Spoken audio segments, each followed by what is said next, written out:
Mesdames et messieurs, bonjour et bienvenue à On Jase, édition du 11 février 2020. Martin Lemay en compagnie de Luc Dansereau. Salut Martin. Hello Luc, comment ça va? Ça va bien, toi? Yes, ça va bien, ça va bien. Ça va être un bon show aujourd'hui. Oui, on va avoir du fun. Ouais, on va avoir beaucoup de plaisir, malgré la défaite. L'actualité nous gâte et nos intervenants aussi. On a François Gagnon et Guy Boucher pour cette émission. Donc, on va avoir du plaisir assurément. Salutations à Tim, dit la machine à la mise en onde. Et, dis la machine, tu viens d'y trouver un surnom? Oui, il est bon. OK, c'est bon. Il est bon. Good. C'est un pince sans rire, il rit pas, mais il est drôle, il est comique. Plusieurs qualificatifs pour Tim aujourd'hui. Ah oui? Vos poissons, ben, je sais pas. Non? Canadien qui l'a échappé hier 3-2, c'est quoi le dire, avait beaucoup d'enthousiasme en début de match. Laurent Duvernay-Tardif, la foule. Moi, je trouvais que ça faisait comme en série quand Junette est là, le Centre Bell est craqué. Innovation superbe pour Laurent Duvernay-Tardif. Laurent Duvernay-Tardif qui va donner la main à tout le monde sur le banc, puis j'ai l'impression que ça a craqué tout le monde. Puis là, le match commence, boum, boum, 2 buts. By the way, les 2 buts, Luc, où était Jake Evans quand il a scoré? Devant le filet. Où était Brendan Gallagher? Devant le filet, effectivement, il a pris son retour. Après ça, je te dirais, c'était assez limité les présences devant le filet parce que les Coyotes ont été... Parce qu'on pourrait chialer sur les Canadiens. Je pense que les Coyotes ont fait une sapristi bonne job pour garder les Canadiens à l'extérieur de cette zone dangereuse. Ouais. On parle de tout ça, bien sûr, avec Guy et François Gagnon. On va aller le rejoindre tout de suite. Ami François, lève ton verre.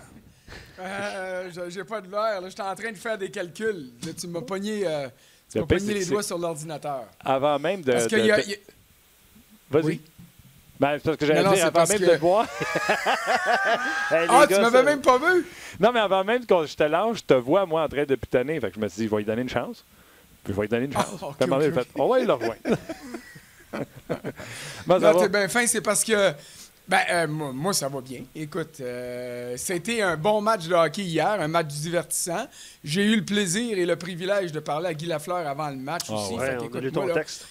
Moi, c'est pas juste Laurent Duvernay-Tardif qui m'a monté là.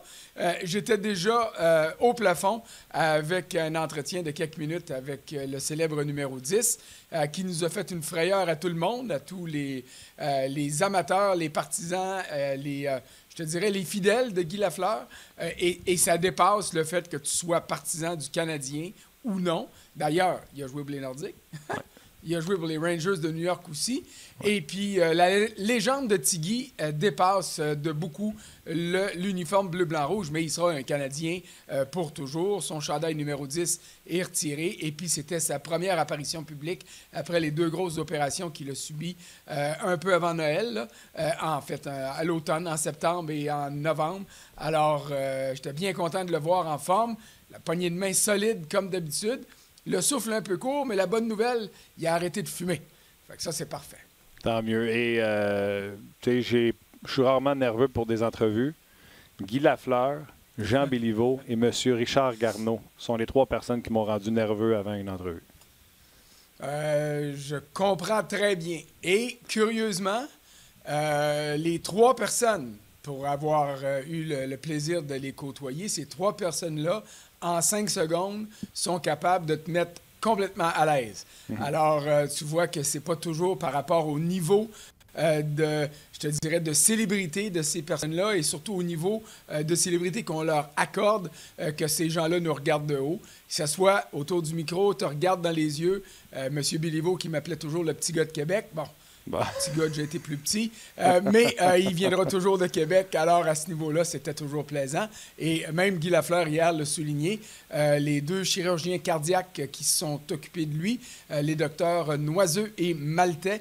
Et puis là, je m'excuse pour les prénoms. Je ne veux pas me tromper. C'est la raison pour laquelle je ne les mentionne pas. Ce sont 2 bons petits gars de Québec et des amateurs de hockey. Donc ça, c'est sûr que dans les 3-4 secondes avant que tu t'endormes, là, ça peut être un sujet de conversation qui te met en confiance avant l'opération. C'est clair. On invite les gens, bien sûr, Frank, à aller te lire sur le rds.ca. Tu as écrit un article rapidement après l'avoir rencontré, Guy Lafleur, sur notre site, bien sûr.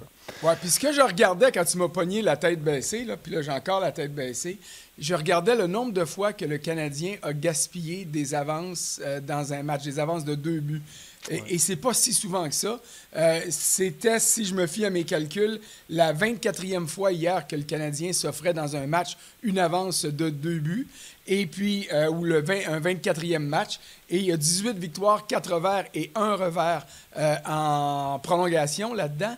Mais je voulais aller plus spécifiquement sur les avances de 2-0. Et puis, si je ne me trompe pas, c'était la 13e hier. Et 4 fois, le Canadien a perdu après avoir pris des avances de 2-0. Ça, à la maison, c'est difficile à pardonner, d'autant plus que le Canadien a eu pas 1, pas 2, pas 3, pas 4, pas 5, mais 6 avantages numériques, dont un avantage numérique de 2 hommes pendant quoi? Là, 1 minute 49. Là, chez moi, les fans là, qui disent que les arbitres ont coûté la victoire aux Canadiens, c'est pas vrai. Okay, les arbitres n'ont rien à voir là-dedans. Si le Canadien avait profité de ses avantages numériques, les avantages numériques en 3e période pour les Coyotes n'auraient rien changé au match. Oui, je suis d'accord avec toi. Premièrement, je veux corriger ton chiffre. Tu as dit 24 fois ton premier chiffre. Tu as dit 13 fois l'autre. 13 fois 9-4. L'autre, tu as dit 24 fois 18-4-1. Il m'en manque une. Ben oui, mais c'est parce que là, il faut rajouter celui d'hier, avant le match d'hier. Donc, on est rendu à 18-5-1 avec la défaite d'hier. Tu as raison de le souligner. J'ai un petit stock, moi, pour ça. Ouais. 18-5-1, OK, c'est réglé. Mais ça, c'est correct. Puis c'est parce que c'est les 2-0 là, que j'étais en train de tenter de démystifier là, dans ma liste là, de matchs. Mais il en demeure pas moins que quand le Canadien sera éliminé et puis qu'on va regarder les éléments qui ont fait mal à cette équipe-là au cours de l'année, l'incapacité de profiter des avances hâtives dans les parties, parce que c'est arrivé souvent qu'on a laissé l'équipe adverse revenir, l'incapacité de profiter des avantages numériques en temps opportun. L'attaque à 5 est bien meilleure que celle de l'an dernier, j'en conviens, mais il y a des fois où tu dois marquer. Hier soir, c'en était une, et le Canadien ne l'a pas fait.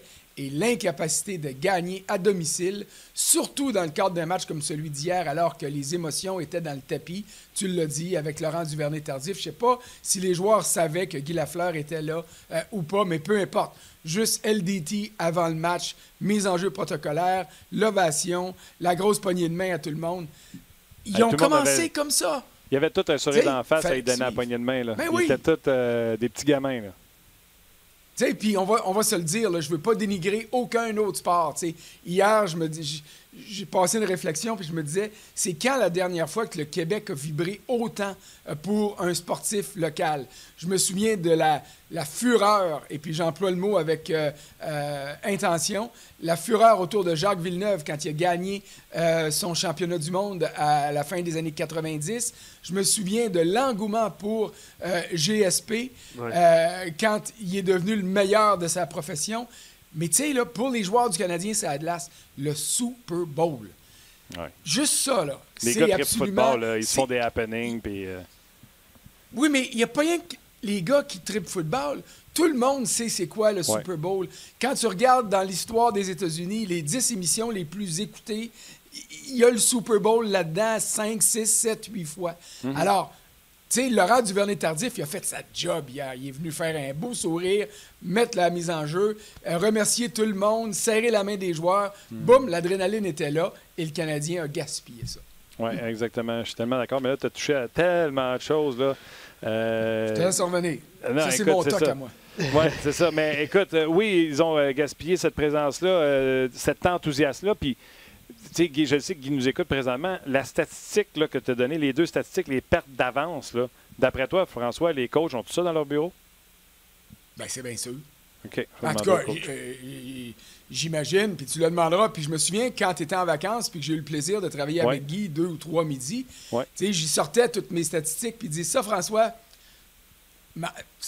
m'intéresse pas. Ça, François, ça ne m'intéresse pas. Puis des fois, nous autres, on accroche sur des choses, puis on se dit, c'est important. Puis j'aimais ça que Guy me dise, moi, c'est les circonstances.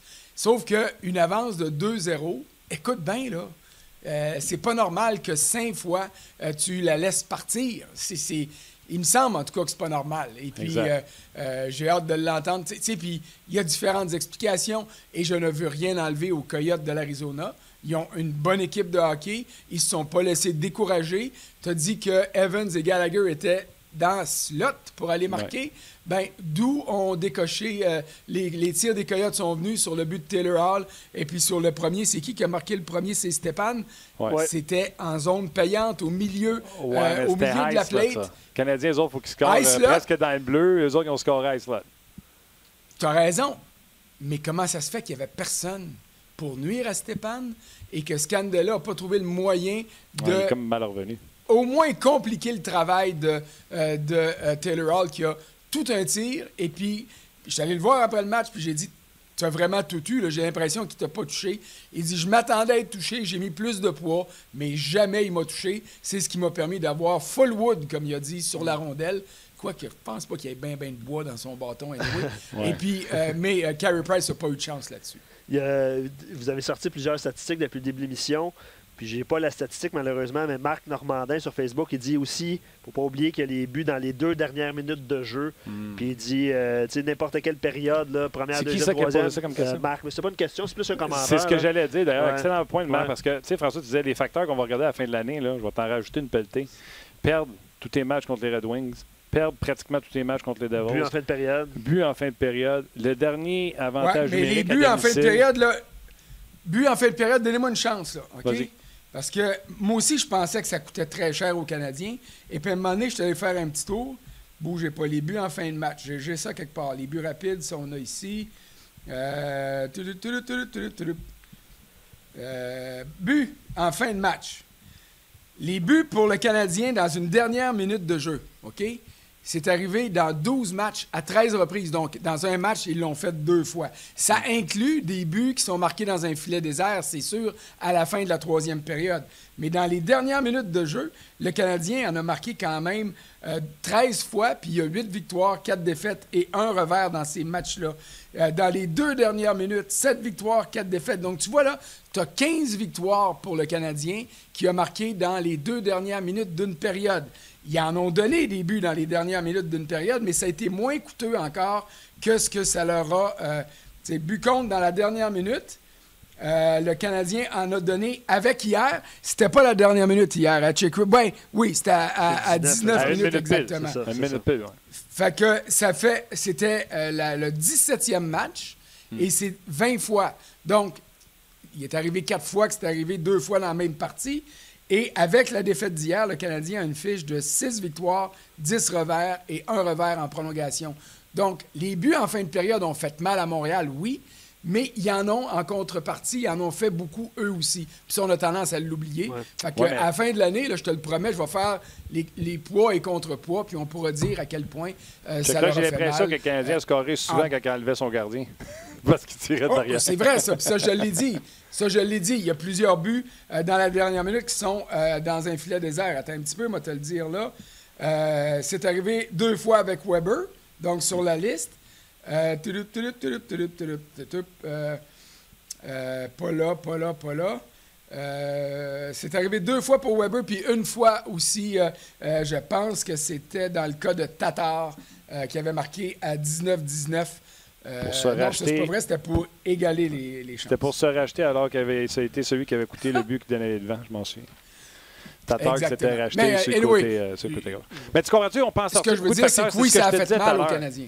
Tu sais, dernier power play à domicile, de la misère à domicile, perd contre tous tes matchs contre les Red Wings, perd à part un match contre les Devils du New Jersey, qui sont les pires équipes dans la Ligue. Il y en a beaucoup de facteurs. Je sais que tu veux parler de plein de sujets, Martin, mais je veux t'en devancer un. Shoot. Parce que GF Archambault, sur notre page On Jase, vous parliez de faire mal tantôt. Il dit on chiale que Dano n'est pas le premier centre, mais un premier trio sans lui, il a eu beaucoup de difficultés à se remettre après cette blessure-là. Il ne faut pas le perdre trop longtemps. Le Canadien, il a de la misère. Exact. Bonne nouvelle, Dano va faire le voyage. Ça a été annoncé ce matin par Claude Julien.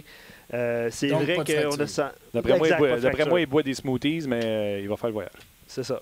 Mais bref, tout ça pour dire que lui, son point, c'est le Canadien s'est effondré après cette blessure-là. Je ne sais pas si tu as senti ça, François, au Centre Bell hier. Écoute, le Canadien s'est effondré en 2e période, point. Là. Puis je le sais pourquoi, moi. 3 les tirs. François, je le sais pourquoi, moi. 5 contre 3. C'est un full 2 minutes, by the way.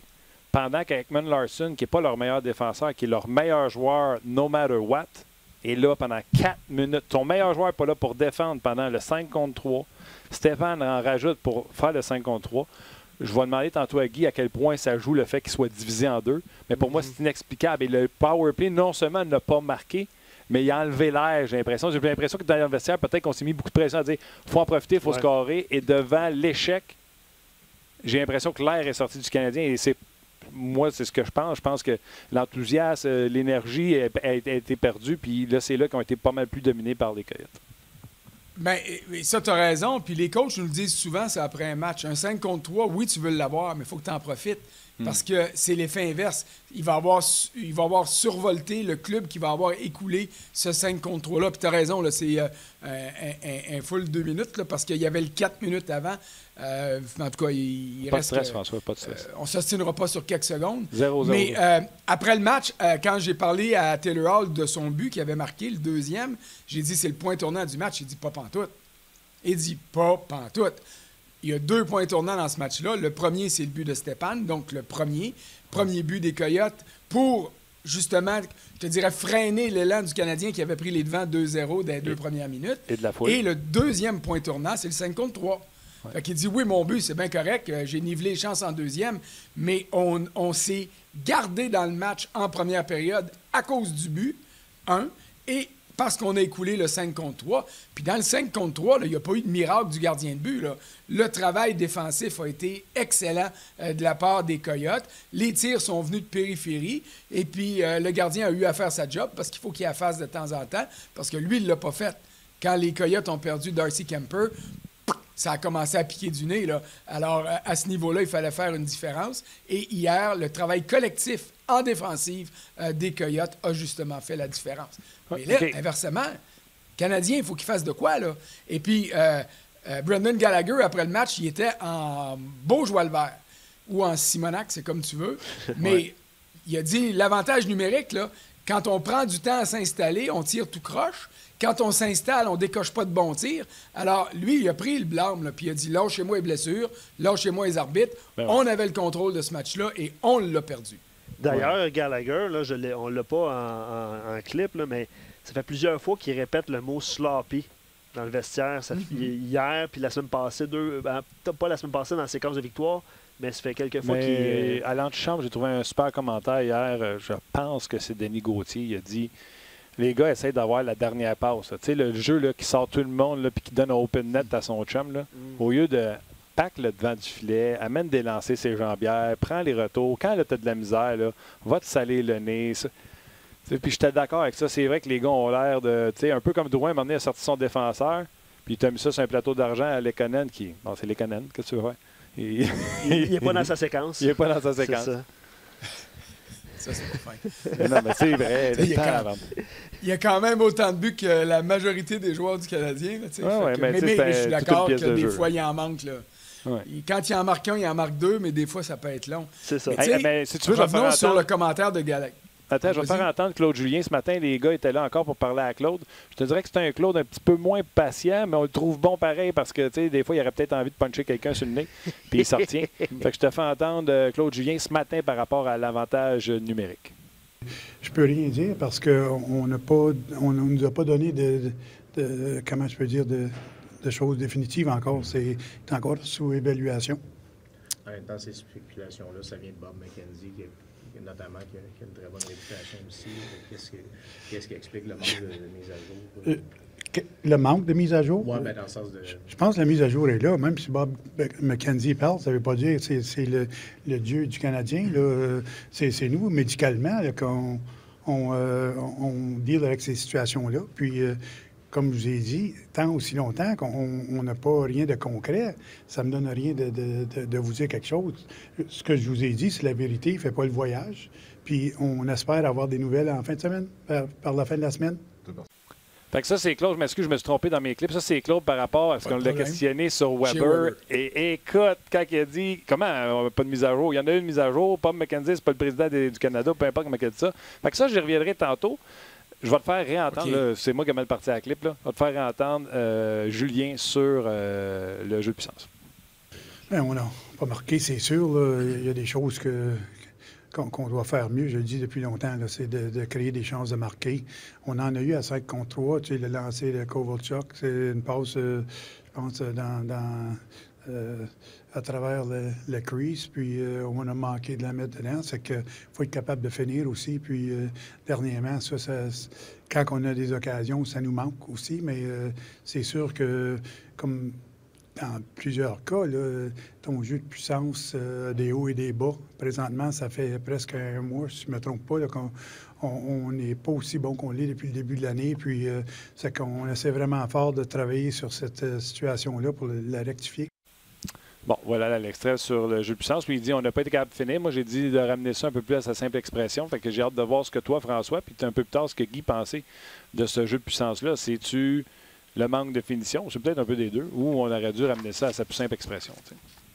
Bien, moi, j'aime ça, ramener à la plus simple expression. Tu faisais une référence à Gallagher tantôt qui parlait de sloppy.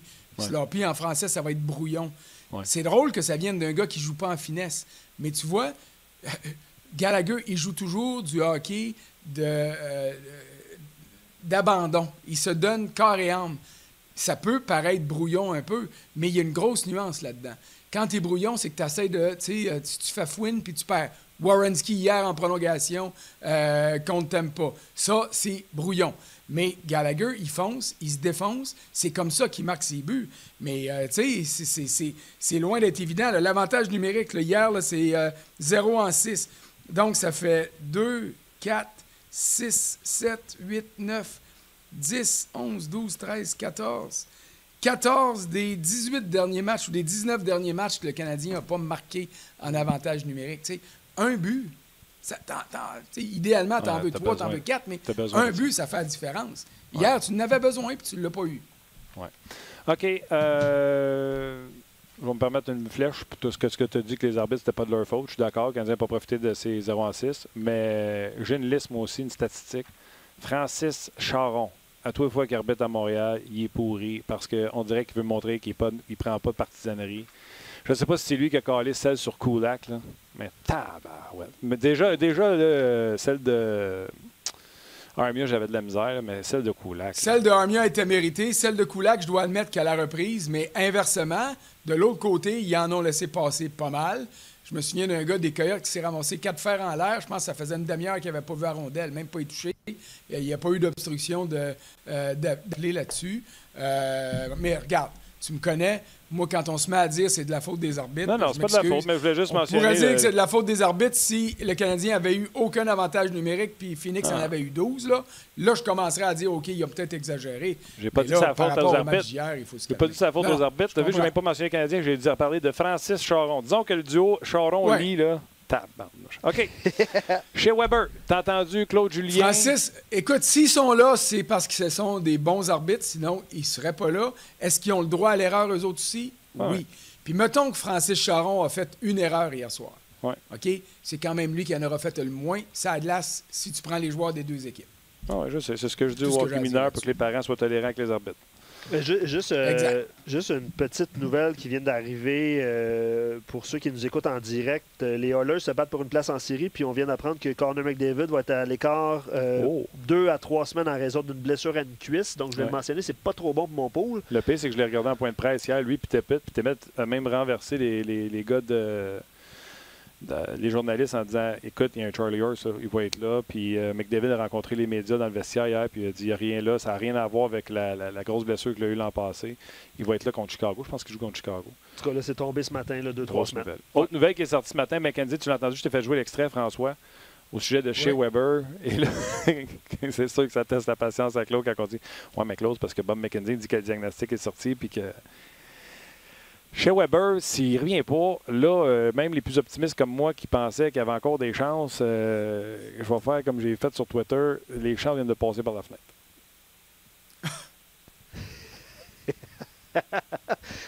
À cause de? C'est quoi la blessure?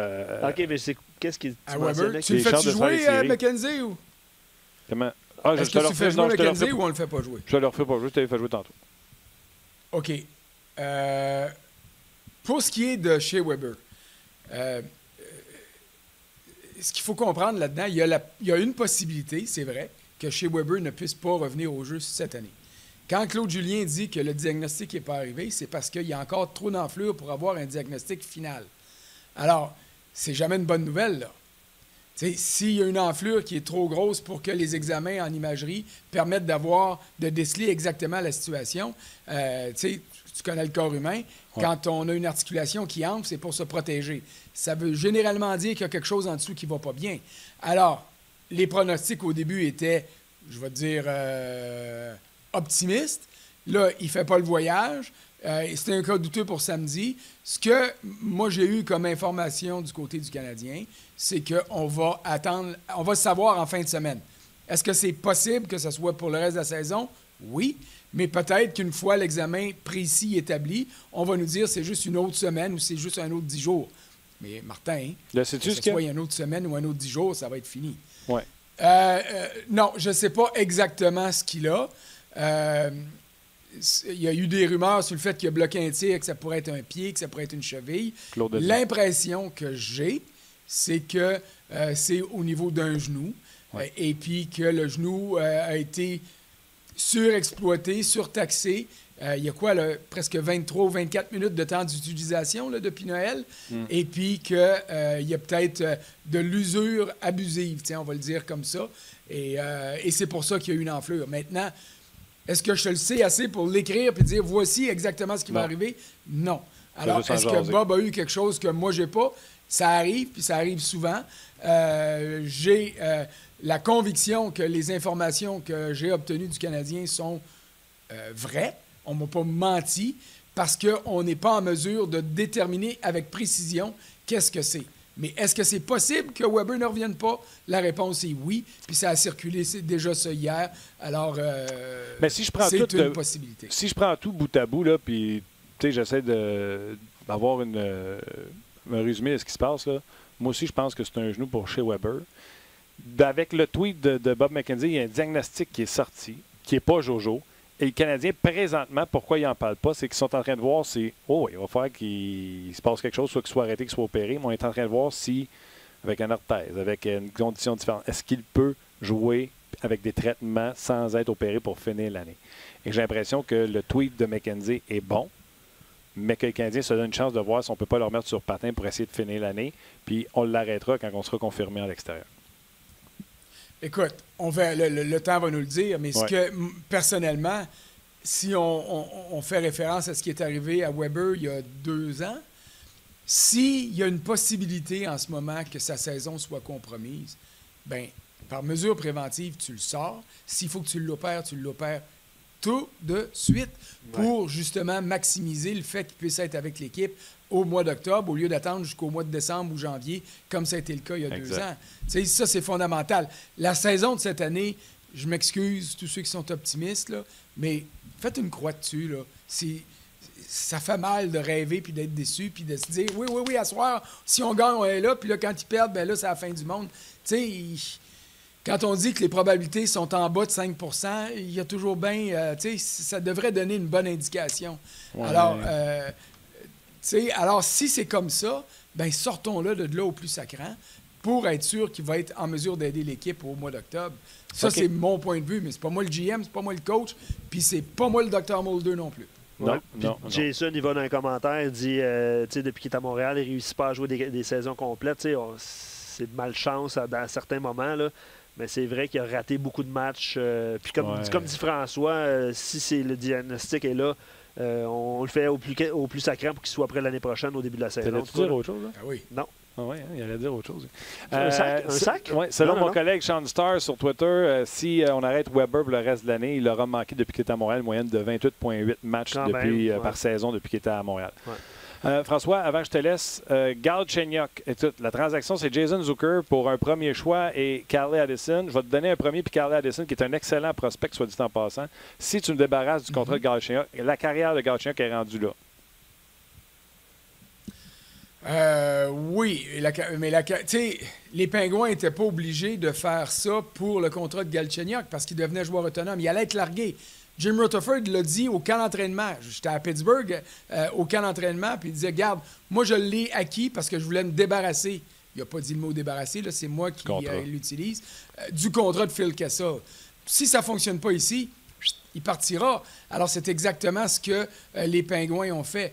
Les Pingouins ont donné beaucoup. On va s'entendre là-dessus. Mais les Pingouins avaient besoin de Zucker parce que Gunzel est blessé en ce moment. Alors, ils ont libéré le contrat. Il fallait qu'ils libèrent ce joueur-là. Et ils amènent Zucker qui va remplacer Gunzel pour le moment et qui va tomber sur un troisième trio le jour où Gunzel sera de retour, peut-être pour la première ronde des séries. On verra ce qui va arriver là. Donc, Rutherford était dans une situation où il a donné plus pour avoir quelqu'un dont il y avait un besoin immédiat pour rester dans la course et qui va renforcer son club lorsque les autres éléments vont venir des blessures. Mais il a payé cher. Oui, mais lui, il a besoin de sortir Galchenyuk s'il veut rentrer Zucker et autre chose pour améliorer son équipe, pour libérer de la place sur le plafond pour le reste de l'année. C'est ce qu'il a besoin. Oui, puis trompe-toi pas, là. Pas sûr que Galchenyuk va finir l'année au Minnesota, moi, là. Ben, moi, Galchenyuk, moi, si je pouvais mettre un pari sur ses Air Miles, je le prendrais parce que, d'après moi, cette année, il peut se faire changer, puis après ça, ça se peut qu'il voyage en KHL. Ah non, mais ça, c'est correct. Là, je pensais que tu parlais de... Tu prendrais ses Air Miles pour le ramener à Montréal. Là, Non, pas fou tant que ça. J'ai juste mon linge. François, on dit que les Canadiens, on y aurait demandé Max Domi aux Canadiens dans cette transaction, dans le fond, Zucker ou Domi. Alors, je te pose la question. Parce que Domi se contrôle, les gens m'ont dit « Ah, ben ça veut dire que Tatar peut avoir beaucoup. » Non, Tatar, il reste 1 an. Zucker, il reste encore 3 ans à un prix qui est quand même intéressant pour un gars qui pourrait encore plus éclore aux côtés d'un Sidney Crosby. Donc, c'est pas la même chose. Par contre, un Domi est sous contrôle, est agent libre, mais avec compensation. Donc, si on applique une théorie de poche de 3, puis ça, c'est le folklore du hockey que Guy n'aime pas. Si on a demandé Domi aux Canadiens pour ce qui a été offert, Guy Galchenyuk, un premier et un jeune prospect très prometteur en Carly Addison des Pingouins, l'aurais-tu fait? C'est une bonne question. Merci. C'est une excellente question. Ça m'aurait titillé. J'y aurais pensé. Et je crois que du côté du Canadien, pour avoir cette réponse-là, il faut que l'état-major regarde le petit gars et se dise, est-ce que c'est vraiment le type de joueur autour de qui je veux bâtir mon équipe? Est-ce que c'est un gagnant? Est-ce que c'est un Gallagher? Ou est-ce que c'est un Galchenyuk? Pour moi, là, Addison, c'est un la défenseur. question est là. Non. Moi, je te parle de Domi. Je te parle pas des joueurs. La décision à prendre pour moi, est-ce que moi, je suis prêt à me départir de Domi? C'est la première question. Et pour moi, c'est la seule. Parce qu'à partir du moment où tu le mets sur le marché, bien là, tu essaies de maximiser. Et là, je ne parlais pas de ce que le Wild ou ce que les Pingouins ont donné pour Zucker. Moi, la question que tu me posais, ce que j'ai compris, c'est est-ce que le Canadien fait ça? Est-ce qu'il se débarrasse de Domi pour avoir ça en retour? Et ma réponse, c'est je dois d'abord déterminer si je veux bâtir autour de Domi. Parce que c'est qui, Max Domi? C'est-tu celui de l'an passé, celui de cette année? Tu sais, cette année, il ne joue pas aussi mal que ses statistiques le démontrent. Surtout depuis une dizaine de matchs, moi, je trouve qu'il y a de la hargne, je trouve qu'il y a de la drive, permets-moi l'expression anglophone.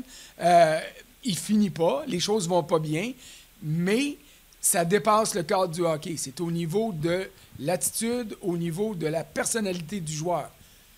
Je n'échange pas Gallagher parce que je le veux. Je veux cet homme-là dans mon vestiaire. Est-ce que je suis prêt à échanger Domi? Si ce n'est pas un Gallagher, mais un Galchenyuk, d'où ma comparaison tantôt, OK, là, je prends la décision de le laisser aller. Mais ce n'est pas une décision facile à prendre. Tu m'as-tu répondu? Oui. OK. Tu réécouteras le podcast, Martin. Tu réécouteras le podcast. À ma façon, je t'ai répondu. OK, c'est ça qui me manquait. À ma façon, je t'ai répondu. Bon, moi, en fait, en termes plus simples, Martin, là, je suis pas prêt à prendre une décision avec Domi encore. OK. Alors, c'est la raison pour laquelle je te dis pas que j'aurais sauté sur l'occasion. Si les Pingouins m'offrent ça pour Domi, je saute sur l'occasion puis je le laisse partir. Mais honnêtement, là, j'ai tendance à être serais bien surpris d'apprendre que les Pingouins étaient prêts à donner ça pour Max Domi. Ben, s'ils l'ont donné pour Zucker, dans le cas de Carly Addison, pour les gens qui ne connaissent pas, c'est un choix de 2e tour en 2018 des Pingouins. Un défenseur de petite stature offensif droitier, non pas gaucher. Présentement, à Lethbridge, le plus d'1 point par match, 43 points en 39 matchs. Et au championnat mondial junior du Canada, il a été excellent avec 9 points en 5 matchs. Puis le choix de première ronde va devenir un choix entre Ben, dépendamment de ce qui va arriver en série, là, mais ça pourrait être un choix entre la 20e et la 31e. C'est un super draft cette année. Fait que c'est intéressant. OK. Hey, François, c'était vraiment cool. Toujours un plaisir. Je commence à avoir soif, par exemple. Okay. Je te laisse aller. Va consommer ton breuvage et on se rejase cette semaine. T'as vu que j'ai respecté la consigne? All right, buddy. T'es un gars d'équipe. Salut, bye. Yes, sir. T'es hot. Bye.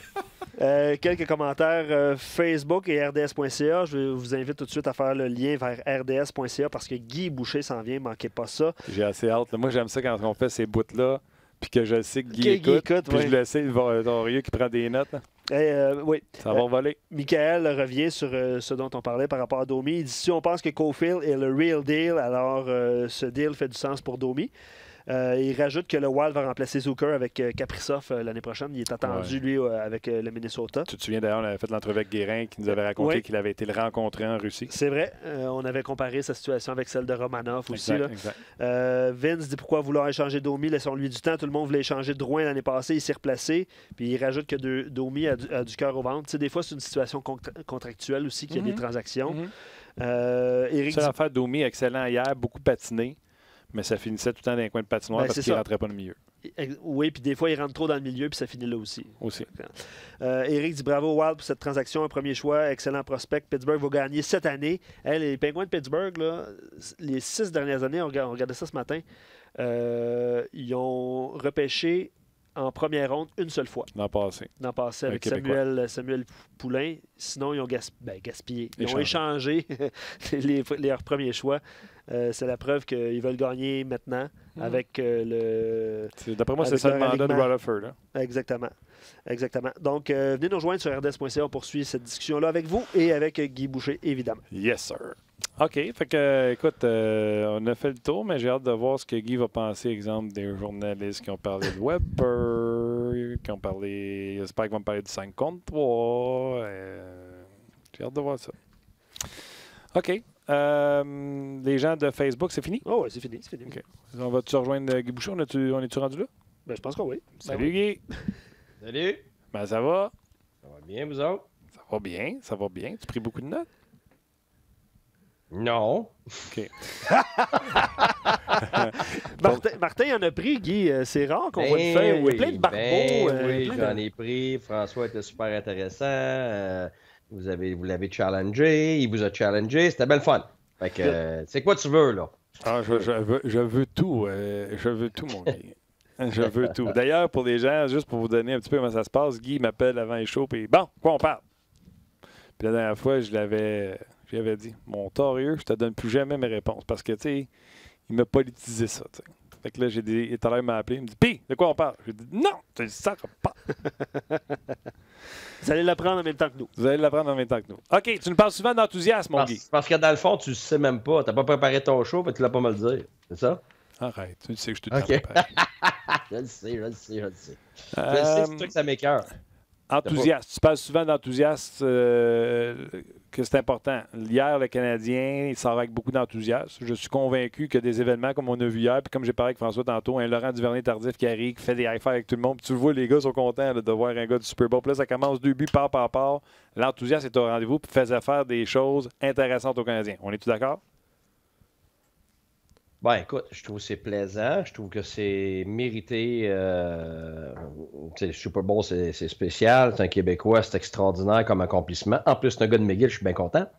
On va le placer. Mais la vérité, je suis convaincu que les joueurs auraient eu le même enthousiasme parce que le match était tellement important. Je vois pas, moi, en plus, dans l'absence de Weber, je vois pas comment tu peux pas être enthousiaste à commencer un match aussi important que ça. Fait que moi, je voudrais pas dire que les gars sont sortis à cause de ça. Je suis convaincu à 100% que les entraîneurs avaient préparé les joueurs étaient archi motivés, ont super bien commencé.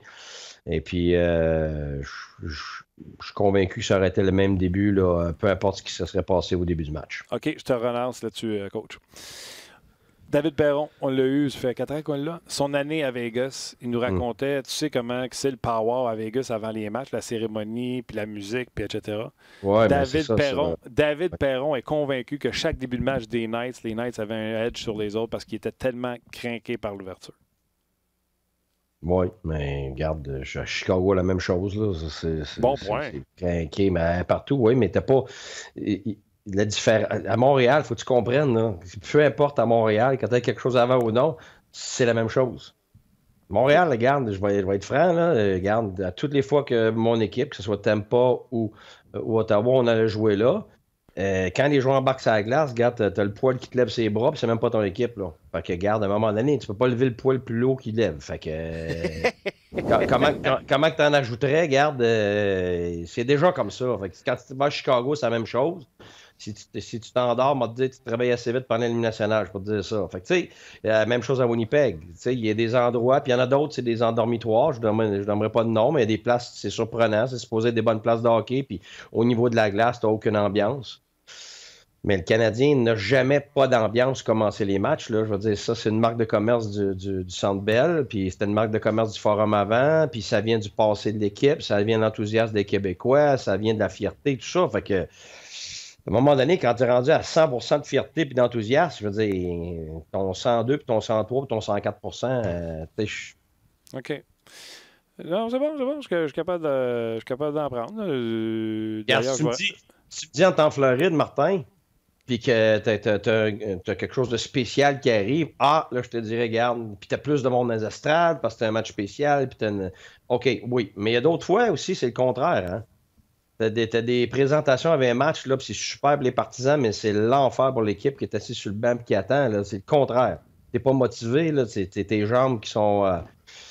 T'es pas activé du tout, là. Fait que tu rembarques après 10-15 minutes, là, tu fais 2 tours de patinoire, puis là, c'est un enfer. Souvent, c'est l'équipe locale qui est désavantagée par rapport à ça. D'ailleurs, récemment, je suis convaincu que les Blues ont vécu ça là, quand ils ont donné le bâton d'argent à Alex Steen, là. Ouais. C'est le bâton, c'est le tableau. Les joueurs étaient tous sur la glace, ils n'étaient pas sur le banc. C'était l'hommage sur le tableau, etc. Bref.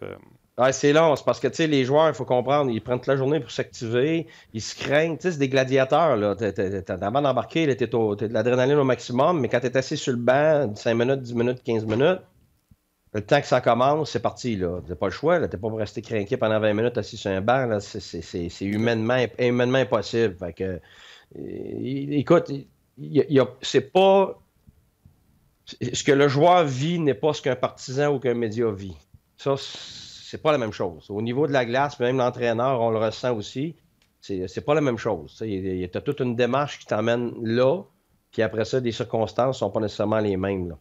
OK. Pour en rajouter sur le Centre Bell, pour les gens de Montréal qui ont des doutes encore, il y a Guy qui vient de dire qu'il a vécu comme coach des équipes adverses. Gordon Miller, cette semaine, quelqu'un lui demandait si tu avais un match à décrire, ça serait dans quel amphithéâtre? Et Gordon Miller a répondu sans hésiter, le Centre Bell à Montréal. Donc, écoute, les gens sont extrêmement choyés. C'est parce qu'on s'habitue à ça. C'est normal. Mais quand tu vas ailleurs, regarde, c'est dans le top du monde professionnel. Là. Je veux dire, les Québécois... Faites 2 heures de char, aller à Ottawa. Pas toi qui l'as dit, c'est moi. Rien dit, moi. Non, je le sais. Je suis d'accord avec François. Tu sais, moi, j'ai dit que ce qui avait enlevé l'air du Canadien, c'était le 5 contre 3. François a dit, Taylor Hall me dit le but de Stéphane aussi. Puis je suis d'accord quand tu y penses, tu sais, peut-être que ça a calmé la foule de ramener ça à 2-1. Le 5 contre 3. En plus que le Canadien ne marque pas, que Ekman Larson n'est pas là pendant 4 minutes, Stéphane n'est pas là. C'est un full 5 contre 3. J'ai l'impression que les Canadiens, puis peut-être dans le vestiaire, étant donné qu'il était coupé en deux, ils se sont mis la pression de réussir, mais j'ai l'impression que ça a enlevé l'air dans les pneus du Canadien. Puis ils sont arrivés après ce 5 contre 3-là qui était un échec. Pas d'air, pas de... Tu sais, Claude a dit c'était notre pire période. On s'est fait battre à tous les niveaux dans cette période-là. Ben, écoute, la vérité pour moi, il y a la première période qui était une période exceptionnelle pour le Canadien. Puis la troisième période aussi. C'est la deuxième période. C'est à ce moment-là que le match s'est perdu. Mais pour moi, il n'y a pas juste l'avantage numérique. Moi, premièrement, ce que je te dirais, c'est que tantôt, je vous écoutais par rapport aux avances. Puis moi, je suis convaincu que si tu compares avec d'autres équipes, le Canadien n'est pas dans le bas, mais dans le haut du classement. C'est peut-être quelqu'un pourra regarder. Mais moi, de mon expérience, quand c'est juste 4 à 5 fois que tu perds dans l'année quand tu as une avance de 2 buts. Tu es dans les meilleures équipes par rapport à ça. Aujourd'hui, regarde, j'ai toujours la question, comment ça se fait que les équipes reviennent souvent en fin de match, tout ça, mais c'est parce que c'est à cause de la parité, c'est à cause de l'urgence, c'est à cause de la qualité. Je veux dire, les équipes sont bonnes, là, et puis ils poussent. Fait que quand ça pousse, à un moment donné, tu remontes. Là, je veux dire, combien de fois mes équipes, soit à Tampa ou à Ottawa, on a revenu de 2 buts, puis même de 3 buts. C'est ça la Ligue nationale maintenant. Tout le monde le dit, il n'y a plus d'avance safe. Parce que la qualité des joueurs maintenant, la qualité offensive des joueurs a largement augmenté. Puis tes gars de 3 et tes gars de 4 maintenant, ils ont du talent. Fait que la qualité de tes joueurs fait en sorte maintenant que tu peux avoir beaucoup d'offensives puis que tu n'es jamais mort. Bon. Fait que le Canadien, pour moi, prend une avance de 2-0. Ben moi, je ne m'attends pas à ce que ça reste 2-0. Là. Je me dis qu'à un moment donné, c'est sûr qu'il y a au moins un but qui va se marquer. C'est ce qui est arrivé. Fait que le premier but, pour moi, regarde, c'est normal. Puis je suis convaincu qu'il n'y a pas eu de douche froide là. S'il y a une douche froide là, c'est parce que l'équipe est très, très faible mentalement. Mais j'ai juste dit au niveau de la foule à 2-1. Ça a calmé la foule un peu qui était vraiment survoltée. C'était 2-0, il n'y avait pas 3 minutes de fête. Oui, mais c'est ça que je te dis, Martin. C'est que la foule, c'est pas les joueurs. C'est ça que je te dis depuis tantôt. Là. La foule, là, elle ne scorera pas de but. Là. Je comprends. Mais au football de base, c'est important. On dit tout le temps, tu sais, dans un stade bruyant versus si tu prends le contrôle du match. Au hockey, ça se tient pas. Non. La vérité, t'aimes ça, mais c'est parce que ça se tient pas pendant un match complet. Okay. Au début, des moments opportuns, puis à la fin, tu sais, il y a des moments donnés, mais d'autres fois, c'est le contraire, cette nuit. Tu deviens nerveux, puis là, tu penses plus, puis tu sais, la vérité, là, c'est que les joueurs sont habitués à jouer des matchs depuis qu'ils ont l'âge de 5 ans. Fait qu'ils en ont vu des avances, ils ont vu des remontées, ils ont vu des matchs serrés, ils ont tout vu ça, là. Mm-hmm. Fait que quand c'est 2-0, tu sais très bien que le match, il n'est pas gagné. Puis c'est pas parce que l'autre équipe marque un but que là, le Canadien a slacké. C'est qu'il y a une bonne équipe de l'autre bord qui fight, autant que le Canadien pour faire les séries. Puis c'est 2 équipes égales. Puis le score l'a prouvé, à la fin, c'est 2-2. Bon, pour moi, ce qui a été 2 facteurs, c'est oui, le 5 contre 3, mais pas nécessairement parce qu'ils n'ont pas marqué. Je vais expliquer pourquoi après, mais ce qu'on oublie de dire, c'est que Dano, je veux dire, c'est gigantesque ça, sur un banc, là, de perdre ça. Là. C'est pas juste le joueur qui manque dans les situations pour finir le match. Là. Quand tu dis perdre ça, tu parles-tu de ses dents ou parles de Dano? Mais non, mais honnêtement, là, deux choses.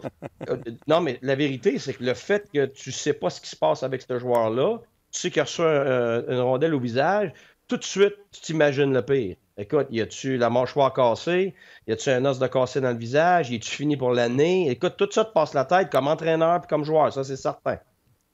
Fait que là, tu sais que c'est ton premier centre, qui est pas juste bon pour marquer des buts, mais qui a tellement d'importance dans toutes les phases de jeu. Puis le Canadien a eu tellement de blessures cette année. Fait que là, tout ça, ça s'ajoute, ça s'empile, ça s'accumule. Fait que là, la montagne encore de circonstances négatives, elle devient accablante. Fait que là, tu es assis sur le banc, puis à la place d'essayer de fighter contre l'autre équipe qui pousse parce qu'ils ont été bons des avantages numériques, parce qu'ils poussent parce que c'est une équipe qui est bonne, puis toi, tu ne marques pas en avantage, bien écoute, c'est sûr que ton niveau émotif descend. C'est la même chose que ce que je t'ai expliqué tantôt. Si tu es assis sur le banc pendant des grosses cérémonies, pendant 10 minutes, 15 minutes, ton émotion, elle s'en va. Tu auras beau mettre ce que tu veux sur le tableau, là, puis sur le screen, tu n'as pas la même émotion. Tu n'es pas aussi activé que quelqu'un qui vient de faire son warm-up, qui se craigne dans la chambre, qui embarque sur la glace. Il est assis sur le banc. C'est normal, c'est humain. Fait que là, le Canadien a subi 2 événements, si tu veux, 2 circonstances qui font en sorte que ça l'affecte émotionnellement. Mais ça ne veut pas dire que ça te tue émotionnellement, mais ça t'affecte. C'est plus dur. Puis pendant ce temps-là, qu'est-ce qui arrive à l'autre équipe?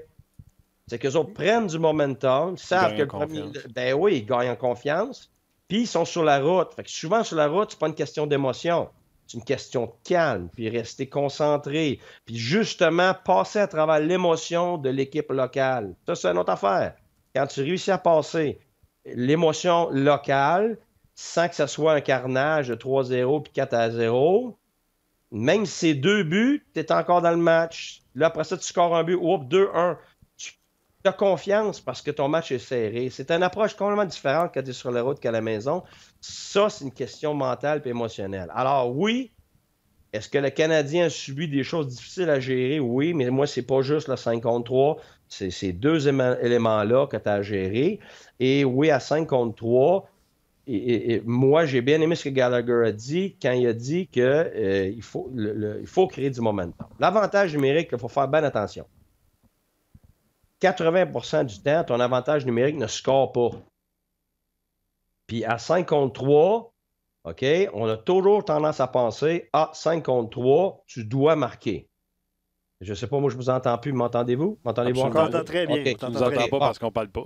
Ben là, moi, j'avais justement fait avec un de mes gérants, dit quand on est à 53, il faut marquer. Attends une minute, on avait fait toute la statistique de cette année-là, puis moins de un tiers de la Ligue, moins de un tiers des 5 contre 3 avaient donné un but dans la Ligue.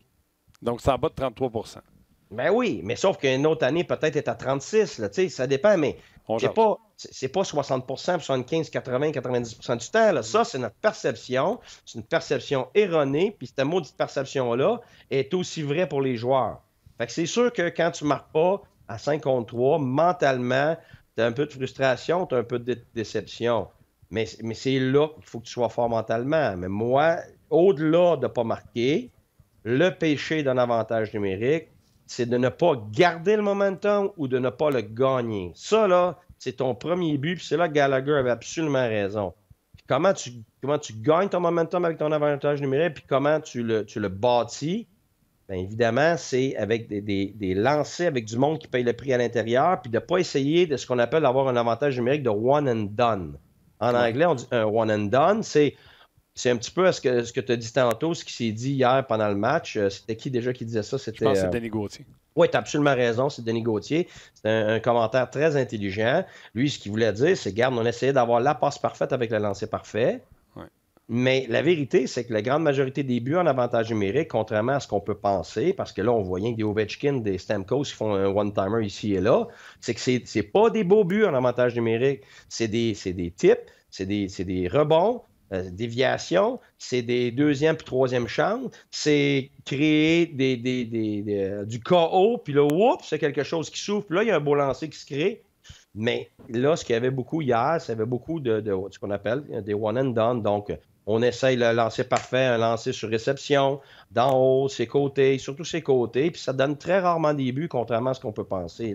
L'efficacité des lancers sur réception de l'extérieur est extrêmement bas dans la Ligue. Le problème, c'est qu'on voit tout le temps les mêmes maudits buts des autres équipes, des joueurs de premier plan. Ce qu'on ne voit pas, c'est que pour que Stamkos en score un comme ça, je l'ai vécu avec lui, là, il peut peut-être faire 24 lancers comme ça. Ah, non, par contre, je vais t'en lancer. Bon, mais attends une minute, c'est parce que ce que je veux te dire, Martin, c'est qu'il faut que tu aies la qualité du lancer de réception. Il ne faut pas juste avoir un bon lancer de réception dans l'instant. Il faut qu'il soit exceptionnel pour marquer une fois sur 25 essais. Fait que ça veut dire que moi, ce que j'ai trouvé hier, c'est qu'on a forcé le jeu à 5 contre 3 dans le bas.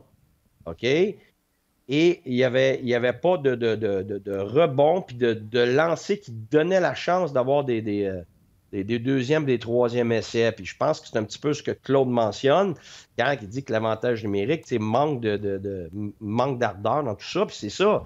C'est que si tu essayes juste de faire des beaux jeux sur l'avantage numérique, tu investis dans très peu de chances. Alors, c'est un peu ça.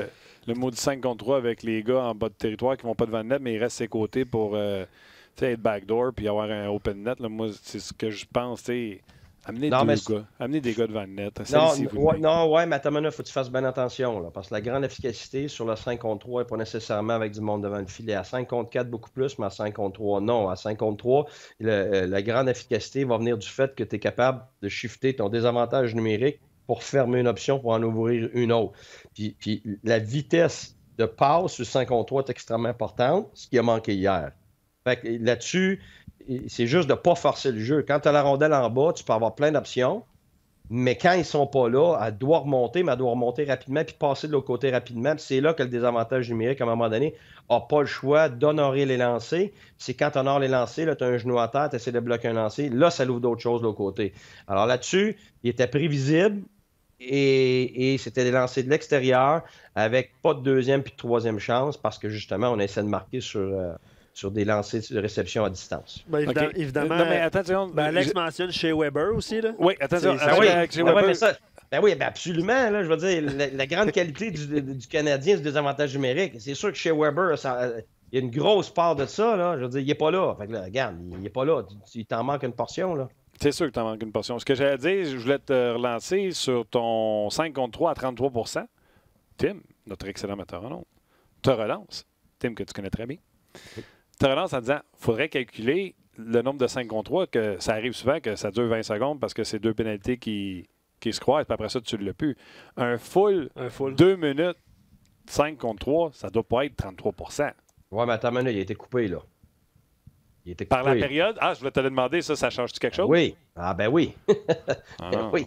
Ben oui, ça change quelque chose. Parce que souvent, dans ton 5 contre 3 qui est long, tu vas avoir la rondelle longtemps. C'est ce qui fait que tu finis par la statistique, puis par le temps, finir par l'avoir. À un moment donné, tu es là 40 secondes, 1 minute. Tu sais, la vérité, là, sur 2 minutes, les gens ont tout le temps l'impression que l'avantage numérique devrait être dans zone à 5 contre 4 pendant 2 minutes. C'est pas ça du tout. Si tu réussi à avoir 30 secondes de pattern là, sur un 2 minutes, c'est exceptionnel.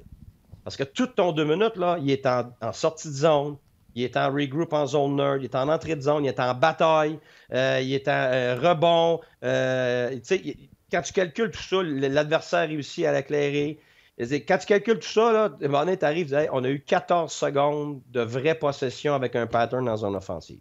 Ce qui est différent à 5 contre 3, parce qu'évidemment, l'équipe habituellement est moins agressive, ce qui n'était pas le cas hier, ce qui était très surprenant d'Arizona. Ouais. Ben oui, c'est qu'ils ont surpris le Canadien. Écoute, moi, j'ai jamais vu ça, un désavantage numérique de 5 contre 3 aussi agressif que ça. Donc, ils ont 2 fois, ils ont surpris le Canadien, c'est ce qui a tué leur temps de possession en zone offensive. Et il est coupé par la période. Donc, là, tu es obligé de gagner un mise au jeu, revenir sur toi-même, rentrer avec possession, t'installer, attendre que tout le monde se place. Écoute, c'est plusieurs secondes de perdu.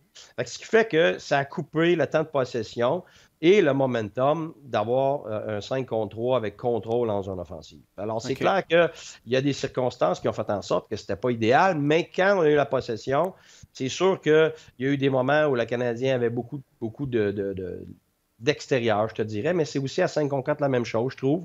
À l'extérieur, pourtant, c'est différent. On y va un petit peu comme Gallagher disait, moins d'hésitation, plus de lancers qui sont moins beaux filets, des lancers pour avoir des rebonds, pour créer quelque chose à l'intérieur, pas à la maison. C'est quoi ça, par exemple, ça, j'ai vu ça régulièrement dans plusieurs équipes de toutes les ligues. À la maison, tu as tendance inconsciemment à vouloir faire un show, puis à l'extérieur, tu gardes ça bien simple parce que tu n'as pas de show à faire. Là, les gens, tu sais, qui boivent tes paroles à chaque fois. Plusieurs réactions, effectivement. Non seulement ils boivent tes paroles, mais ils trouvent que tu as l'air d'un saint. OK, t'as vu ça? Un saint? C'est ce que tu te vois dans ton ordinateur? Ah, Saint-Anne. Oui. T'as une minute. Oui, gars, je le vois, ça, c'est ça. Oui. On appelle ça, là, en anglais, c'est un halo. En français, c'est un... Auréole. C'est ça, wow. Hey, c'est cool, ça. Ça, on va prendre une capture d'écran de cette... Non, mais ça comme c'était, là, les gens qui font « Ah oui, je vais aller voir, ils ne le verront pas. » Mais ça comme c'était, on voudrait juste que tu le mettes jaune pour demain. Ça, c'est le speaker. Ouais, c'est ça. C'est le speaker, ça. Ouais, OK. Hey, je veux y aller dans les commentaires. C'est Imara qui dit 5 contre 3, c'est des free shots. Ça a baissé. De la pointe, les défenseurs doivent avancer, utiliser l'espace offert et les joueurs de chaque côté du but doivent être prêts à converger vers le filet. Est-ce qu'il y a bien...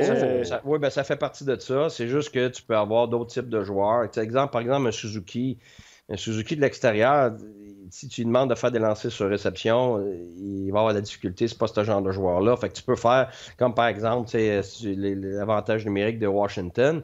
Backstrom n'est pas là pour lancer, sauf qu'il y a 3 puis il y a 4 options de tir. C'est là qu'à 5 contre 3, si tu as des permutations, habituellement à 5 contre 3, si tu es statique, c'est difficile parce que l'adversaire est prêt à bloquer des lancers. Ils mettent des joueurs qui vont faire face aux lancers. Alors, tu as besoin habituellement de permutation, puis je suis d'accord, tu as besoin aussi de prendre l'espace qui t'est donné. Et quand tu demeures loin, tes passes sont longues, tes lancers sont à distance, ça donne une chance au gardien de but. Plus tes passes sont courtes, tes lancers sont à courte distance, plus c'est difficile pour des avantages numériques de s'ajuster et au gardien de but, ce qui fait que là, tu crées du KO. Alors, hier, il y avait beaucoup en largeur puis à l'extérieur. Fait que oui, c'est un bon commentaire. Très bon commentaire. D'ailleurs, les gens là, qui ont parlé de L'Oréal de Guy, que ce soit Jason, Marc, Luc, et un autre Marc W. On vous salue. Vous avez le sens de l'observation. Hey, j'ai aimé ça en passant, avec j'oublie là, de François ce qu'il disait, puis même vous autres, là, c'est pas faute des arbitres hier. Là. La vérité, garde, le Canadien a eu 6 avantages numériques. Puis la vérité, là, regarde, ma réaction à la fin, là, sur la punition sur Armia, je dis, ben voyons donc, tu donnes pas ça, tu sais, une équipe qui essaye de faire les séries, les deux équipes, tu sais, les deux équipes s'en vont en supplémentaire, les deux vont chercher un point, tu veux pas faire la différence comme arbitre dans un match. Et après ça, j'ai vu la reprise, t'as pas le choix. T'as pas le choix parce que c'est un petit peu comme un échappé. Il est tout seul contre le gardien de but, puis c'est la définition même de la nouvelle... de la nouvelle Ligue nationale par rapport le bâton sur les mains. Il n'est pas juste sur les mains. Il y a un impact sur les mains. Le joueur, on voit son bras reculer. Moi, c'est plus celle de Kulak, la fantôme de Kulak. Là. C'est plus non, je suis d'accord, mais c'est pas elle qui fait la différence, c'est Kulak. Tu te défends pendant 2 minutes quand il reste 10 minutes à faire dans la période. Oui, mais regarde, en bout de ligne, la différence, c'est le but de la fin sur le dernier 2 minutes. Il n'y avait pas le choix de le caler, c'est plate. Puis l'erreur est faite une fraction de seconde avant, c'est que Armia a fait une très bonne job de prendre son homme. C'était un 2 contre 2, mais il a été attiré vers où il pensait que la rondelle s'en allait. Il pensait que la rondelle s'en allait en arrêt du filet. Puis dans des circonstances comme ça, ce qu'on demande, c'est peu importe ce qui se passe, tu arrêtes devant le filet. Et puis il s'est aventuré 3-4 pieds trop loin, fait que c'est pour ça qu'il était pas dans une bonne position pour empêcher ça. Mais en tout cas, c'est plate parce qu'honnêtement, Gallagher a dit on n'a pas fait assez pour gagner, mais moi, je suis un peu d'accord avec ça, mais t'as fait assez. Par contre, je suis convaincu que tu as fait assez pour aller chercher un point puis d'aller en supplémentaire.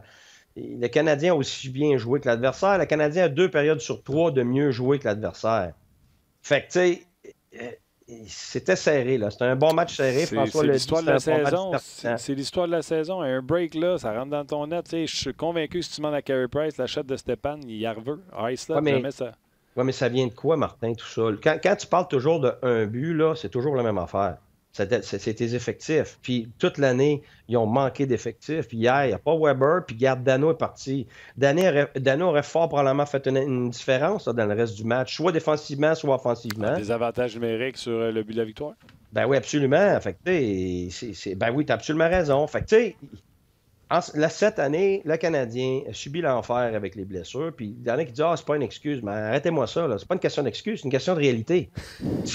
Ben oui, ils t'ont mis des cornes. Yes, sir, non, mais tu sais, c'est pas une question d'excuse. C'est une question de réalité, puis c'est des faits. C'est des faits. Ça a été l'enfer quand tu manques tes meilleurs joueurs toute l'année, le gars. À un moment donné, il t'en manque comment? Puis toute l'année, il a manqué un but. Fait que c'est un but-là, c'est un moins de défensif, puis un de plus offensif. Fait que c'est là l'année. Là. C'est pour ça que quand tout le monde panique, on échange, on envoie tout le monde. Arrêtez-moi ça. Tu gardes tout. Tu gardes les gérants, le coach, les joueurs, puis l'année prochaine, le monde ne sont pas blessés, puis Suzuki est plus vieux, puis Kotkaniemi est vieilli, puis tout là. Puis là, tu commences à avoir de la profondeur. Moi, regarde, là, échanger 4,25 cents pour 3,25 cents, dans l'espoir que ces 3,25 cents-là deviennent un jour 4,25 cents, c'est même pas profitable parce que tu es encore pris peut-être avec 4,25 cents. Tu n'as pas 2 fois 4,25 cents. Le but, c'est un jour d'avoir 2 fois 4,25 cents. Fait qu'il ne faut pas que tu échanges tes joueurs, il faut que tu les gardes, les bons joueurs. Fait que ça, je comprends pas ça. Surtout que tu ne peux plus rien acheter avec 25 cents. Non, exactement. Non, regarde, les Pittsburgh, regarde, qu'est-ce qu'ils font, Pittsburgh? Ils ne sont pas en train de... Ils en vont en chercher un autre, puis l'année d'après un autre, puis un autre, puis un autre, puis ils développent le jeune, puis ils ajoutent tout ça. Puis le jeune, là, à la place d'y donner, on veut-tu attendre qu'il soit prêt? C'est la seule manière d'être une équipe gagnante, puis à répétition dans la Ligue nationale, c'est que dans ta ligue américaine, tu te développes un bassin de joueurs qui poussent les autres dans la Ligue nationale. Si tous tes joueurs sont dans la Ligue nationale et tu n'as rien en bas, là, tu n'as pas de profondeur pour remplacer tes joueurs qui sont blessés. Puis 2, tu te retrouves avec pas de futur. Fait que là, il n'y a rien qui pousse. Il n'y a rien qui pousse tes joueurs dans la Ligue nationale à être meilleurs parce qu'ils savent qu'il n'y a personne pour les remplacer. Fait qu'il faut que tu crées, que ce soit à Tampa ou ailleurs, il faut que tu crées ton bassin de joueurs dans la Ligue américaine. Puis quand ils poussent tellement tes joueurs de la Ligue nationale, puis que là, tu es 100% sûr que c'est des joueurs prêts pour la Ligue nationale, qui vont prendre la place de quelqu'un parce que là, tu le sais, tu les as montés, tu les as descendus. Tu sais, dans le temps, nous autres, dans la Ligue américaine, c'est ça qui est arrivé. Là. Je pense qu'on a monté 10-11 joueurs qui ont joué dans la Ligue nationale, mais ils montaient des harnais. Il leur descendait, il a monté Payet, il leur descendait, Dash est monté, il redescendait. Souban, ces gars-là, ils ont attendu de les former pour qu'ils soient certains. Fait que là, tu dis, OK, là, on peut se débarrasser d'un gars parce que lui est rendu meilleur, l'autre coûte trop cher, tout ça. Mais là, en attendant, là, il faut que tu. Puis t'es même pas sûr, tantôt, François, je suis totalement d'accord avec lui. Domi, là, c'est quoi qui est? On le sait pas. Mais quand tu le sais pas, là, tu prends plus de temps pour le savoir. T'es-tu en train de regarder ta feuille de notes, là? Non. T'es-tu en train de passer ta liste de notes, là? Non, là, je suis juste parti, je suis craqué, là, parce que Je sais pas si tu avais d'autres sujets. Les statistiques qu'on parlait là, des avances de début, tout ça, là, tu gardes ça dans ton bureau? Des quoi? Les statistiques que je parlais avec François, là, François disait que le Canadien a perdu, quand ils ont une avance de 2 buts, sont 18-5-1. Tu as tout ça dans ton bureau, ces stats-là, dans un bureau de coach? Les as toutes. Toutes les stats, là, tu passes à travers 10 fois par mois. C'est tes as toutes. Qui est quoi, combien de fois, tout ça. Mais la différence, c'est que nous autres, l'étude se fait par rapport aux circonstances. C'est ça que François disait. Moi, tu me dis, OK, ça fait 5 fois que, on se fait remonter, blablabla. OK, ça n'a pas de bon sens, ça n'a pas de bon sens. Après ça, tu regardes, sur les 5 fois, il y a 4 fois, c'est parce que tu as donné un 5 contre 3, puis que l'équipe est revenue parce qu'elle a marqué un but là, puis après ça, tu as mis une rondelle dans les estrades. Puis, tu sais, il faut, comme entraîneur, ta job, c'est de regarder les tendances puis les patterns. Les statistiques, là, pour moi, là, ça ne vaut absolument rien si tu n'as pas de tendance puis de pattern, parce que tu n'as pas les circonstances qui viennent avec. Ça ne veut pas nécessairement dire quelque chose, une statistique. Comme là, tantôt, on regarde, OK, le Canadien, 5 fois laissé d'avance de 2 buts, ça n'a pas de bon sens. OK. Il faut que tu regardes les 30 autres équipes, là. Puis là, peut-être tu vas t'apercevoir que c'est la meilleure équipe de la Ligue. C'est comme l'autre jour, le mondial, le Canadien est trop petit, ils sont pas assez tough. OK. Hier, j'ai vu à la télévision, la statistique canadienne est 2e dans la Ligue pour le nombre de mises en échec. Ouais, j'ai vu ça, moi aussi. Bon, fait tu sais, à un moment donné, là, il faut que tu saches départager tes statistiques parce que on se perd. Tu sais, moi, il y a une vérité, c'est que les statistiques, ça a son importance. Par contre, il y a une chose qui est vraie pour toutes les statistiques. Ils ont toutes une chose en commun. Ils sont dans le passé. Fait qu'il faut que tu fasses bien attention. Je t'écoute, hein? J'espère que tu t'en rends compte que je t'écoute en tabarnouche. Les Coyotes, moi, j'ai essayé de vouloir rendre crédit aux Coyotes qui, by the way, avaient la même fiche que le Canadien hier. C'est une équipe rapide qui, en zone neutre, a causé des problèmes aux défenseurs du Canadien. Je pense qu'on va être d'accord là-dessus. Ouais, excellent. Oui. Juste un petit point, je vais te laisser aller après. Moi, personnellement, c'était l'équipe qui avait le meilleur écart défensif de toute la Ligue les 2 dernières années. C'est parce qu'on n'entend pas parler des défenseurs là-bas. Ils sont exceptionnels. C'est extrêmement difficile de jouer contre ça. En zone 1, tu n'as pas d'espace. Tu as quelqu'un qui step up à chaque fois. Très, très, très difficile. Continue. Tu as un commentaire que Ranta a fait le travail aussi en 3e période. Il a tenu son équipe dans le match. C'était pas chic, mais oui. Oui, c'était vrai que c'était pas chic. C'était pas chic, mais il a fait la job. En zone neutre, la vitesse des cotes a dérangé les défenseurs du Canadien qui ont dû effectuer des ajustements. La fameuse expression « bon bâton », mais ils sont fatigants. Chaque Christy de passe que tu essaies ou lancer, ils ont tout le temps un bâton dans les jambes. J'ai trouvé qu'ils ont boxé out tout le monde. C'est pour ça que j'ai dit à Luc en début de show, Gallagher et Jake Evans étaient dans le slot carrément, étaient proches du bleu du gardien but. Mais après ça, on a gardé tout le monde à l'extérieur, incluant Max Domi qui est rentré souvent avec la vitesse, mais allait mourir dans le coin, pas capable de rentrer en dedans. Et Chaycon nous en avait parlé sur le show. Jarl Marson, tu veux parler du désavantage du 5 contre 3, là, il fait toute une job. Ouais, ben garde, c'est drôle, hein, parce que Chicago n'a jamais été la même équipe depuis qu'il est parti. Ils n'ont jamais été capables de le remplacer. Allô, tout le monde, là? Petrie? Weber? C'est ça. C'est ça que ça fait. Nous autres, méthode, jamais été capables de le remplacer, même pas proche. Quand tu te départis de des gars qui sont capables de jouer top 4, t'en trouves pas. T'en trouves pas. Fait que si t'en développes un, puis qu'il t'a déjà un top 4, ben là, t'es comme Nashville. Comme t'aimes pas, puis là, t'es rendu que t'as un top 4 plus un 5e, fait qu'il y en a un qui se blesse, ben, regarde, ça change rien, tu continues. Boston, toutes ces équipes-là, c'est ça qu'ils ont.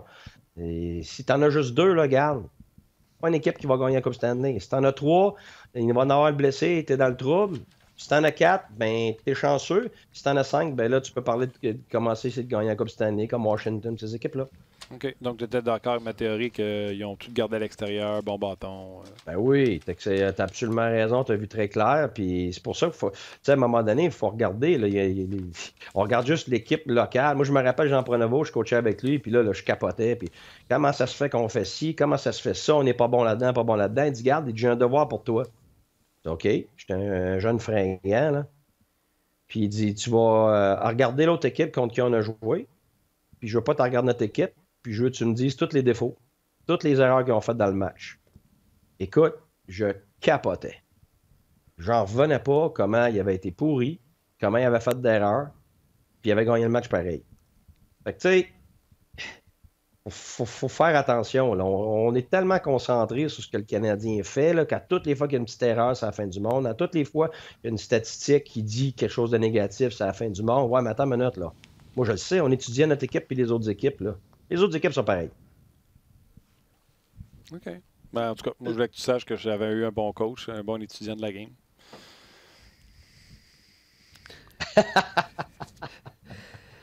Pas obligé de répondre sur celle-là, mais je veux juste saluer Guy Rémi Albert qui nous a écrit parce que tantôt on parlait d'arbitrage. Puis toi, Martin, tu as soulevé le nom de Francis Charon. Puis Rémi écrit, parlez-en à Guy, il doit bien le connaître lors de son passage à Rimouski. Visiblement, c'est un partisan de l'Océanique, puis il doit habiter là-bas. Il dit, il nous a coûté plusieurs matchs en faisant un spectacle. Je trouve ça très drôle. Tu as remarqué que... Pas obligé de répondre, Guy. Là. Oui, parce que j'aurais pu dire, toi, l'aimes-tu, Charon? Mais j'ai fermé ma trappe, tu as voulu le protéger. Arrange-toi.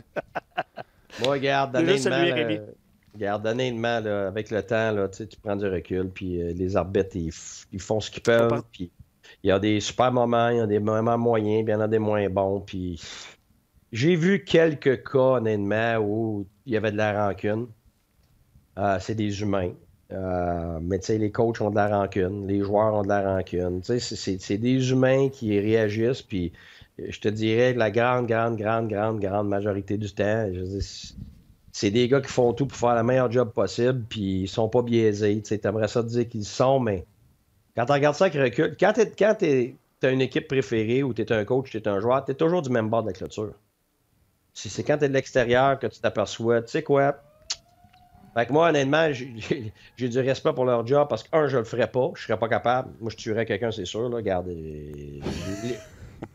sérieux, l'abus qu'ils ont là, des joueurs, puis des coachs, puis de tout le monde. Il n'y a jamais personne qui est content du travail des arbitres. Mm-hmm. C'est un petit peu comme les policiers. Il n'y a jamais personne qui est content de leur travail, mais non seulement tu en as besoin, mais ils sont bons dans ce qu'ils font. Puis c'est juste que quand on se fait prendre, soit par un policier, soit par un arbitre, ben c'est sûr qu'on n'est pas content. On les voit rarement dans des positions positives, mais ces gars-là, s'ils n'étaient pas là, ils n'auraient pas de show, ils ne pourraient pas. Là. Fait que, moi, j'ai beaucoup de... les coachs, on chante tout le temps contre eux autres. Pas pris ton time-out, il n'est pas chez pour rien. Ouais, c'est ça. Fait que, la vérité, c'est que c'est des gens qui sont dans des positions de contrôle extrêmement difficiles, qui doivent prendre des décisions dans des fractions de secondes. C'est ça. Fait que quand tu regardes leur travail, c'est comme j'ai un de mes chums, il est plombier, puis il chiale tout le temps. Je dis, ouais, mais tu dis comment que c'est, là? Je dis, on va faire quelque chose.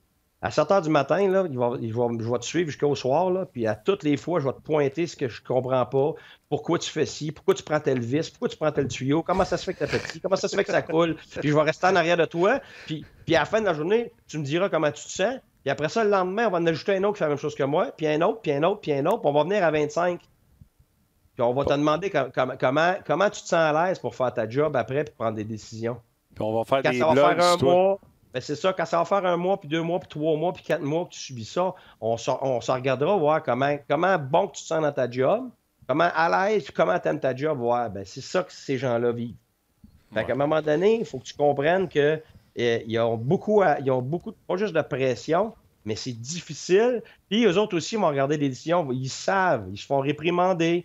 Ils savent qu'ils ont fait une erreur, mais si tu regardes la grande majorité du travail, 90 à 95% du temps, ils vont faire un super travail, mais tout le monde va se concentrer sur 5%. Moi, je me rappelle, Crawford disait toujours ça. Tu sais. Il dit, ta job est 95% bonne, mais le problème, c'est qu'on regarde tout le temps le 5%, 95% du temps. Fait que c'est là que tu perds ton enthousiasme. Puis c'est là que tu vois plus clair. C'est clair. All right. Écoute, et dire qu'on se reparle demain. Oh non, vous êtes pogné avec moi encore. Pas de break, c'est comme si on avait fait tous nos sujets. On va s'en pogner, on va en trouver d'autres. All right, mon chum, attention à toi. Reste un saint et on se reparle demain. C'est bon. Ciao, Guy. Demain, messieurs. Bye-bye. Bye-bye. C'était Guy Boucher. Donc, dans le plan de garder le show à l'intérieur d'1 heure. Ça, c'était évident. C'était évident avec François et Guy et toi. De quoi tu parles? Toi aussi? Ben non, j'ai posé 3 questions. Quoi. Arrête. Ben T'embarques, tu participes, tu il faut. Ben oui, Tim jase. Jérémy dit, c'est tout tous les officiels étaient comme Wes McCauley, le monde serait heureux. C'est vrai que on le voit. Là, il fait un spectacle.